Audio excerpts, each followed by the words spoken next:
this is DragonFeather, and I'm here to do a video on a pretty interesting topic. Someone left a comment on my previous video that I just had to do a video on because of how, awesome of an idea it was. The comment that she left was rather long, but so you guys know what I'm talking about, I'm gonna read it to you guys. Because it is so long, bear with me. I'm gonna try and read this as fluently as I possibly can, so you guys can understand me. So, here we go. After coming across your videos, I mentioned Draconic Wicca to a friend of mine who I thought might be interested. Her 8-year-old daughter jumps up and says she sees dragons all the time. For how long have you seen dragons? I ask. She holds up 5 fingers. Years. 5 years, she replies. Oh, what is your favorite dragon? I ask. Fire dragons, she replies. Incidentally, this is very clever, very imaginative child who has what is called a sensory processing disorder. She experiences the world primarily through smell and touch instead of sight and hearing. On coming across a new object, she will smell then kick first instead of touching. If she feels secure with you, she will kick or nibble on your fingers, rings, necklaces, etc. as a way of relating to you and feeling secure. Do we have a case here of a child with a good imagination or something else? Does anyone else following a pagan path relate to the world at a slightly different angle than that of the so-called norm? If there are really many different universes coexisting, as the many top scientists theorize, that begin in one place and overlapping our own space, time, and reality, can some actually sense this on some level and be aware of it more than others? Do dragons, fairies, etc. live alongside us without many of us being aware? Are some people whose brain structure is different through illness or injury for incidences really begin the sense of other modes of existence of realities? Interested to hear your opinions on this. Okay, so that was a lot. Let me explain. Basically, what she's asking is if people, what I think she's asking anyway, is if people have certain disorders, are they really disorders, or are they people who can sense other planes or other universes per se? And this was a really interesting question because there are lots of disorders that people call disorders, and some of the most common ones are probably like schizophrenia and a sensory deprivation order that's not as common, I'm assuming, but I'm guessing.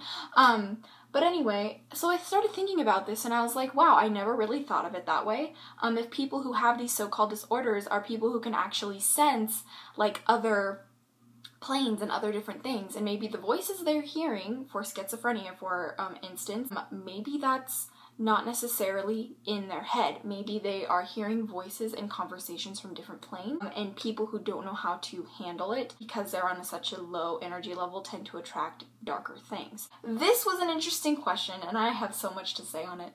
I believe that, for one, this is very possible. I believe that this could absolutely be a possibility and could absolutely be, in fact, reality. I say, who really knows? It's an interesting theory, that's for sure, and one that I like a lot, actually, because I struggle with different disorders, and not that I have any personally that I know of, but I've been around people and been involved with people who've had some very serious disorders in their life, and they didn't really know how to talk about it, and they didn't really know how to communicate it with anyone, and so they got very angry all the time. I was with someone who had bipolar disorder, as well as an anxiety disorder, amongst other things, a lot of other things, and they were on a bunch of different medications. This person was very, I don't know, and who am I to say what they felt, because I do not know what this person experienced, but all I know is that what they told me.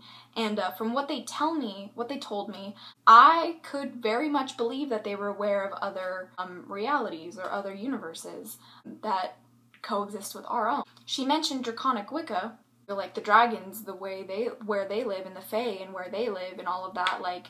Some people are definitely more sensitive to that stuff than others. All the people who have different psychic abilities are definitely more sensitive to certain things than others, and the way that the energies work, I mean, everybody's different. Everybody has their own way of sensing their own thing. I just thought that this was really interesting. So maybe the next time you meet someone who has a disorder, who has something that they struggle with or anything like that, mentally, don't be so quick to judge them as disorders. Maybe they're absolutely amazing gifts that they just don't know how to use yet. Or because it's so demonized in our culture to even have any disorders or diseases or anything like that, because of that reason, they don't know how to use it, or they don't feel comfortable with it, or they feel like it's a bad thing, and blah blah blah, because pretty much everything surrounding a certain kind of disorder is, you know, bad in my experience. I mean, I haven't met someone who's had a disorder and who's been happy to have it and who's been like proud of it and stuff like that, and maybe it's just because they're looking at it the wrong way.